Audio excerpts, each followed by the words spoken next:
दुश्मनों जैसा सलूक किया जा रहा है, डिमोनाइज कर दिया, बदनाम कर दिया, रुसवा कर दिया है, मुंह दिखाने के काबिल नहीं है, ऐसा कर दिया, बना दिया है। उसमें आप लोगों का भी कुछ ना कुछ हाथ है, सारा ना सही, जो शिका तो आपसे भी होगी। तो इंसाफ और इंसाफ के तकाजे, इसको बाकी रखना सबकी जिम्मेदारी है।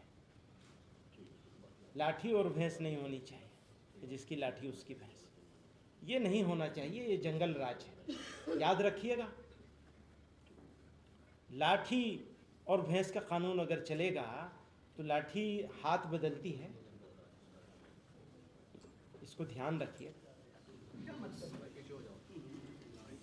All India Muslim personal law board के प्रेसिडेंट मौलाना खालिद सैफुल्लाह साहब ने भी और बुज़ुर्गों ने, सब ने, इस वक्त का जो सिचुएशन है और उस सिचुएशन का क्या इम्पेक्ट पड़ सकता है, इसके ऊपर रोशनी डाली है। मुझे कुछ कहने की ज़रूरत नहीं थी, लेकिन हुक्म हुआ है तो मैं दो बातें कहना चाहता हूँ।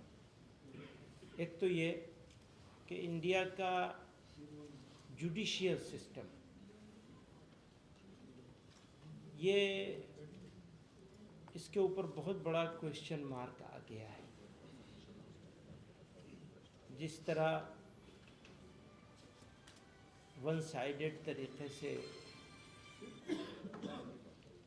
एक तरफ़ा तौर पर जाते जाते, इसी से समझा जा सकता है फिर उनको इनामात भी मिल जाएंगे। जाते जाते का क्या होता? डिस्ट्रिक्ट कोर्ट के जज साहब ने जाते जाते, रिटायरमेंट से ठीक पहले आखिरी फैसला किया, इस तरह का फैसला दे दिया और फिर ऊपर की अदालतें टेक्निकल रीज़न से उस फैसले को में दखल देने को तैयार नहीं है, तो एक पार्टी का तो पूरा हक मारा गया। कहाँ जाएंगे, किसके पास जाएंगे, कहाँ रोएंगे?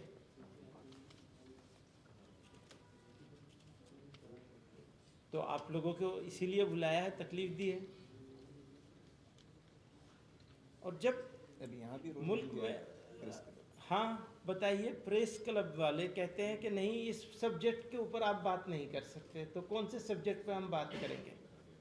वो सब्जेक्ट क्या होगा जिसके ऊपर हम बात कर सकते हैं, और वो सब्जेक्ट क्या होगा जिस पर बात नहीं कर सकते हैं?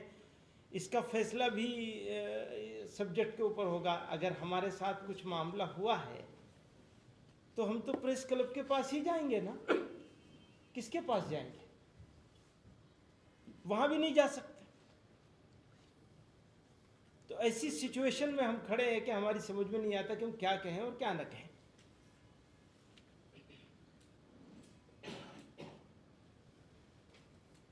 तो जैसा कि और सब लोगों ने कही वो बात, मैं उसको सबको दोहराना नहीं चाहता हूँ, लेकिन उन सारी बातों के साथ इत्तेफाक करते हुए ये कहना चाहता हूँ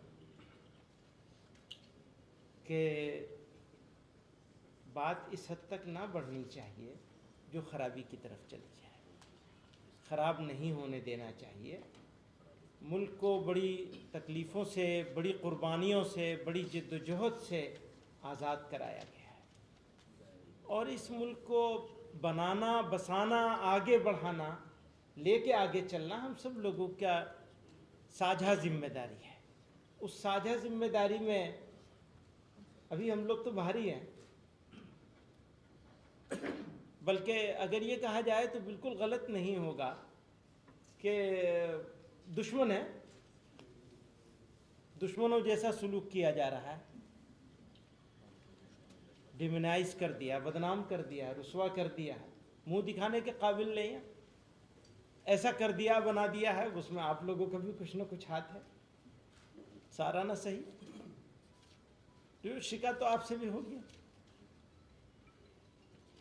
तो इंसाफ और इंसाफ के तकाजे, इसको बाकी रखना सबकी जिम्मेदारी है। लाठी और भैंस नहीं होनी चाहिए, जिसकी लाठी उसकी भैंस, ये नहीं होना चाहिए। ये जंगल राज है, याद रखिएगा। लाठी और भैंस का कानून अगर चलेगा तो लाठी हाथ बदलती है, इसको ध्यान रखिए। तो अच्छा करना है और मिलजुल के करना है, यही कहना चाहते हैं। बहुत बहुत शुक्रिया।